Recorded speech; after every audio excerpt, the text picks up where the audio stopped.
Hello, I'm Chris Solo, and welcome to the Fable 42, where we build community through friendship, gaming, and chaos. You are watching Quests and Answers, where we go on a quest to find those answers. Very special guest with me today, Rene. Rene, where can people find you? Hi, I'm Rene Beauregard. I am one half of Dragon Rock RPG Design, which you can find us on Instagram at Dragon Rock RPG Design, as well as Twitter and Facebook at Dragon Rock RPG. Welcome, welcome. Well, today we are talking about the School of Abjuration, and this is our very special Wizards of Ukodor series, where I am taking each of the students of the Wizard of Ukodor, and they're going to talk about their schools of magic. So let's talk about Abjuration. One, have you played an Abjuration wizard in the past before Wizards of Ukodor? Actually, this is my first Abjuration Wizard Ooh, to date, mostly because like when I started playing D&D, looking at other things like illusion magic and necromancy were the first things to really catch my eye because I had so many things in my head that I was thinking about. yeah. My first character for fifth edition D&D was like a street magician. So Okay, like I created like a female David Blaine was what I that's was amazing. doing. So she was I did a suboptimal thing of creating a arcane trickster rogue and blending that with an illusion wizard, Yeah, and that was her thing. So I didn't really get her much beyond level 5 because things happen. yeah. But at the end of the day, it was one of the first things that drew me to it. So I hadn't been drawn to abjuration until very recently. Yeah, it's hard because until Tasha's came out, there were 12 schools of magic, and now there are 13, and there's a couple Right. more that'll be coming down the pipes very soon. But Mhm. it's like, how often do you get to play a wizard? Like, that's 13 different wizards you can play. But like, Yeah, exactly. It's very hard to be able to play every school of magic, yeah, and I find that you don't always get to play the same school every time. Or usually, when you do play wizards, like you know what you can flex, so you bounce between the schools of magic that you're familiar with. yeah. So playing an abjuration wizard has been pretty interesting for me per se. So let's talk about wizards real quick. Hmm. So the process to get selected for your school of magic was not your choice. Right. So how did that go? How did you feel about that? I was down for it, to be honest. Like as a personal agent of chaos, I enjoy things being out of my hand because I also like while I can make a really solid decision when I want to, I have Yeah. very big indecision. Mm-hmm. So when you take the option out of my hands to make a decision, I go, oh great, so I don't have to make a decision and blame myself when it goes wrong. So like to be honest, being able to just say, "Oh, I'm gonna roll the dice and see what happens," for me that was huge, Yeah. and it just allowed me to let the fates sort of decide what my character was going to be, and then kind of roll with it. Yeah. I mean, it was a fun it's a fun mechanic that I had added early in the creation of Wizards was the that random pool. I mean, Right. realizing that I've only seen Harry Potter once, I've never Hmm. read the books. There's still a lot of things that I have pulled from that world just unintentionally. That's just a creative process. You hear something somewhere and you're like, ooh, that's a good idea. When you're thinking Right. and Yeah. rebuilding, you're like, oh yeah, let's have some randomized process. But it goes a Yeah. little deeper Exactly. because it's not just you're in different houses, but you're learning a completely different school of magic, and it's Yeah. it's kind of a Absolutely. fun thing. So those of you who haven't seen it, the very first 3 episodes of Wizards of Ukodor were the Arcane Trials, where they were a different group of players. They did these trials, and at the end of it, they rolled the dice. They looked into a crystal ball, I believe, and it chose what school of magic they would be in. So the players didn't get to pick what they wanted. They could like talk about or like advocate for a certain thing, but not most of the players just rolled with it and then took what they Right. got. But it's a fun mechanic. It really really was a fun mechanic. So I know we haven't done a lot of combat in Wizards. It's been very roleplay heavy and like Right. learning. Like you're supposed to be wizards that are learning how to do things. And next Yeah. season we'll definitely get into it a little bit more. But what are your takebacks on Abjuration so far? Well, the thing about abjuration, like the key part about abjuration, is that it's essentially protection magic, right? Mm-hmm. So things like dispel magic, counterspell, uh, you know, the magnificent mansion, things that are built to keep you safe are what abjuration is all about. And one of the key features is the arcane ward, which essentially when you cast an abjuration spell, such as like absorb elements or shield, you create around yourself this ward of magic, where you gain like essentially temporary HP, and you can get hit by things, and then it takes those hit points further down before it gets to you. The benefit of being an abjuration wizard is later down the line you can give that ward to someone else, and make them secure. So let's say like, if I wasn't Kaliz, who is essentially a frontline wizard, I could, and if I was playing in the back, I could Yeah. give my improved ward to one of my companions and give them the ability to be protected. As long as I cast an abjuration spell, I can keep that at like in a loop of Oh, just interesting. Yeah. constantly, being up in a consistent state. And then later down the line, for example, like counterspell, when you don't know what level spell you're casting, or you're casting against, so to speak, Yeah.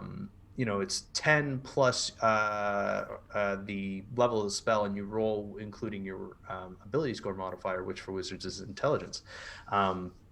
But for abjuration wizards at level 10, you get to add your proficiency modifier to that Oh. roll. So, Oh. which makes like dispelling magic and counterspell like so much easier, and you're so much better at it. Like, and that's the cool thing.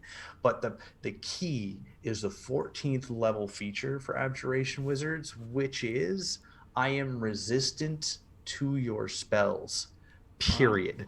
So, like, I have advantage on the saving throws, and I Yeah. also have resistance to the damage. Like, that is a huge get for a wizard at level 14. Absolutely. Because as a DM, we had one wizard in Realms, but he polymorphed into a dragon and then decided that he wanted to stay in that form, and then that whole process, so he became a dragon essentially. So he was more a dragon than he was a wizard. But and he was war magic too, I believe. But being a DM and seeing that whole bag of tricks, I'm like, I don't know what I have to banish him. No, I have to, like, you're like, what do I do to get rid of this guy? Besides, exactly. swarming him with just a lot of things. Like, okay, Right. like I can't attack this guy with spells. Like, I need to have some peon around, but level 14, you're probably flying.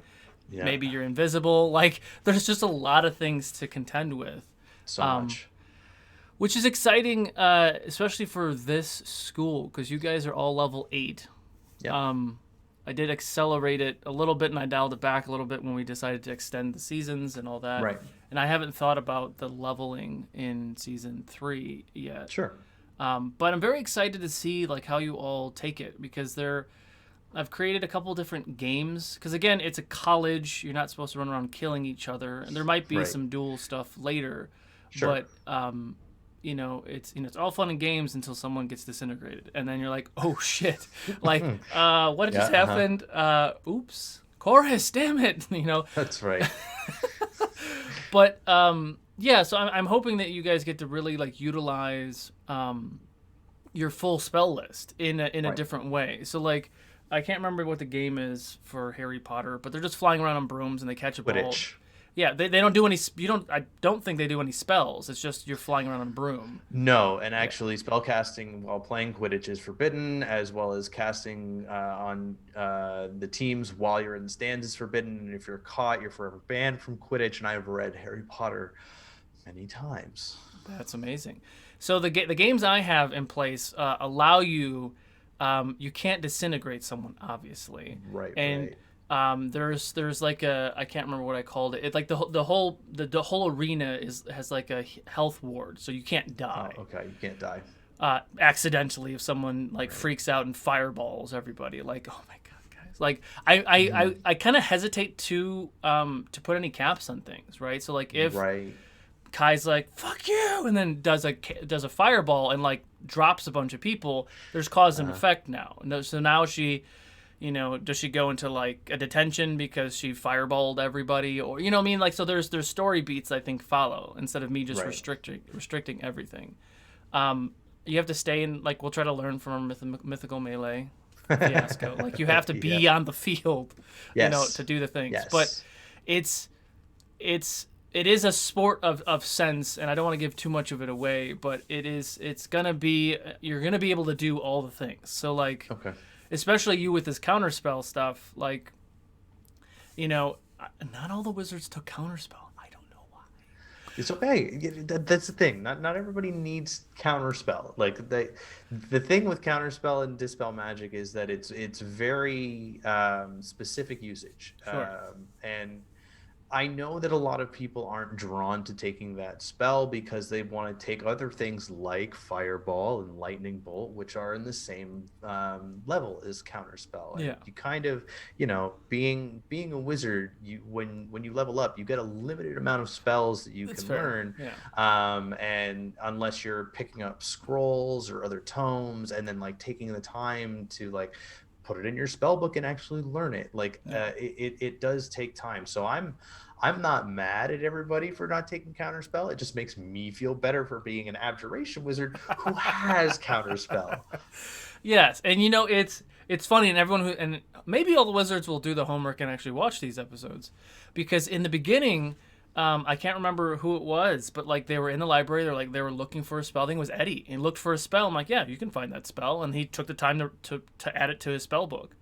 But Right. no one else is doing it. I'm like, you watched him do it. You watched him. Yeah. You watched me give him a free spell. I think 2 free Yeah. spells. Yeah, probably. And no one's like, oh, let's spend time in the library. And then, it's fine and it's amazing and it's the story beats, but the stuff, you're in a wizard's school. Like, Yep. the spells are somewhere in that school. And it's just a matter of, like, if you want it or whatever. That's But, fair. so the fun idea is you're going to be able to, cast Blink on yourself, or maybe cast Blink on somebody. I don't know if you can cast that on somebody else. I've actually never cast Blink. I don't remember right now. But and it's willing creatures. So like you're trying to get closer, and you grab your friend, and like, here we go, and do dimension door closer to whatever the target is, right? So like, Right. there's all these fun things that you'll be able to do.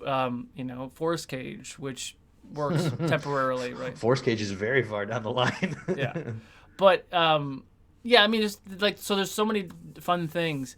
But something else that I do want to tease. All my timelines are all super fuzzy, but I feel like it happened at prom, but I feel like it happened before prom too, where they talked about the wizard being in this bubble, and Donadella has these chains on everybody and is forcing everybody to stay in.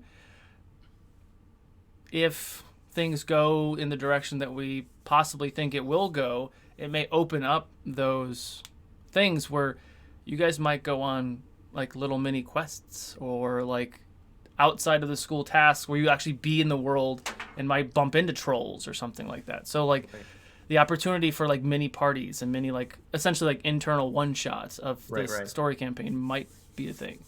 That'd be cool. I really want to utilize that, because again, like, we've talked about it before, is the original model for Wizards of Ukodor was a supplement to Realms. That was its whole purpose, was to kind of highlight these things, tease a couple of these things, show Travanis, who's my biggest of bads, her origin story, and then that's all for Realms. But it's turned into something so much better than what that was. Yeah. Yeah, it's turned into its own kind of entity in and of itself. Like now, because of just how ingrained the players are into Absolutely. Yeah. their characters in the world. I think that Wizards has become this really expansive sort of legacy of what Ukodor was before it Mm-hmm. becomes what it is today, or what it is in the Third Age?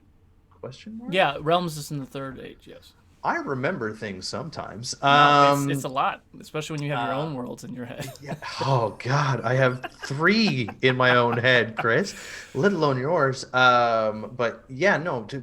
To solidify what Ukodor is in its blossoming stage Yeah. is such an interesting process for me, because at the end of the day, like, technically speaking, like, one of the things I keep in the back of my head at all times is these people could eventually be part of, like, huge mythos, like big legends and stories that could be carried on for years, depending on what their decisions are moving Absolutely. forward. But like, at the end of the day, like, technically speaking, you could have Kizana be this ever arcing entity who just is the be all and end all of knowing what is and what will be.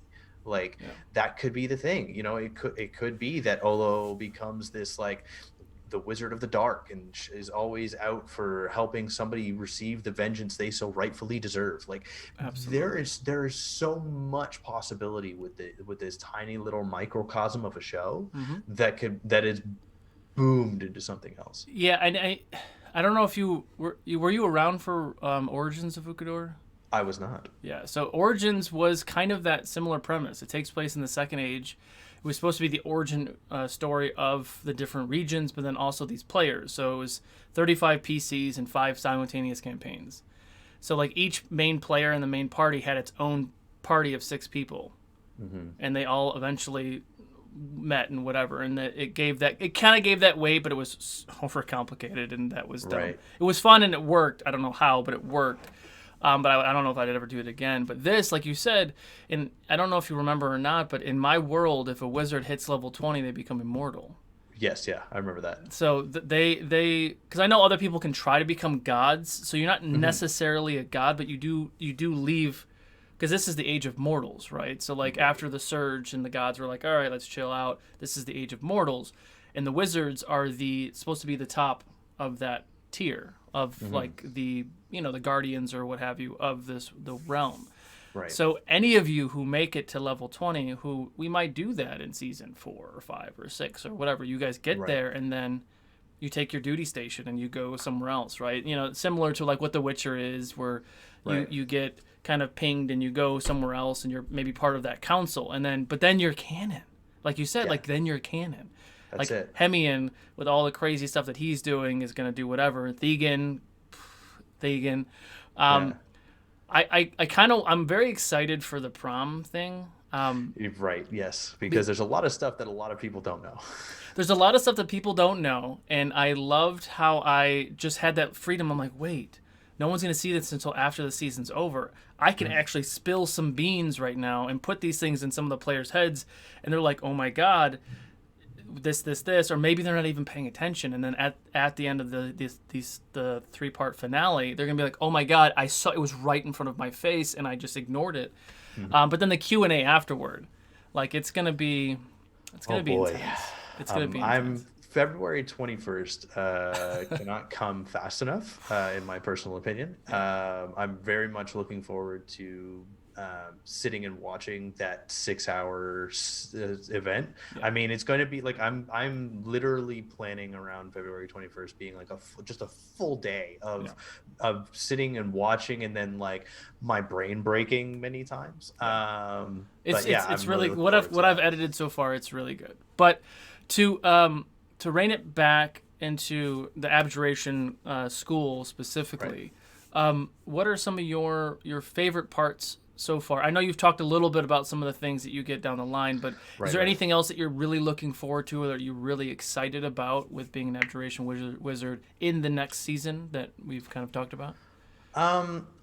Mostly because I haven't been able to utilize most of these features because it's very specific to like being in combat and utilizing them for combat. And when the first time we were in combat, we were level 4. So it was like if I was doing it, it was for myself. But at the same time, like Kaliz was also establishing himself as trying to be like trying to put himself out to be the captain, right? Yeah. Like he's trying to make himself out to be this big swashbuckling, like, leader type character.